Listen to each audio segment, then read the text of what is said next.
আজি আহিছোঁ অখিল ভাৰতীয় বিদ্যাৰ্থী পৰিষদ কাকি শাখাৰ উদ্যোগত বিহু আখৰালৈ আৰু বলক ভিতৰলৈ সোমাই যাওঁ। ইয়াত আজি যোৱা 1 তাৰিখৰ পৰা 10 তাৰিখলৈ কেনেকুৱা ধৰণৰ আখৰা হ'ল আৰু ইয়াৰ আজি পূৰ্ণ আখৰা আমি চাবলৈ পাম। বলক ভিতৰলৈ সোমাই যাওঁ।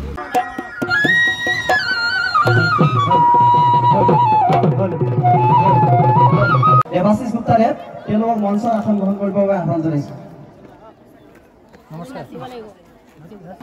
নমস্কাৰ। অখিল ভাৰতীয় বিদ্যাৰ্থী পৰিষদ কাকি শাখাৰ ব্যৱস্থাপনাত যোৱা 1 তাৰিখৰ পৰা 10 তাৰিখলৈকে আমাৰ কাকিৰ বিভিন্ন অঞ্চলৰ ছাত্ৰ ছাত্ৰীসকলৰ মাজত আমি ঢোল বাদন আৰু বিহু নৃত্যৰ আখৰাৰ আয়োজন কৰিছিলোঁ কাকি শাখাই।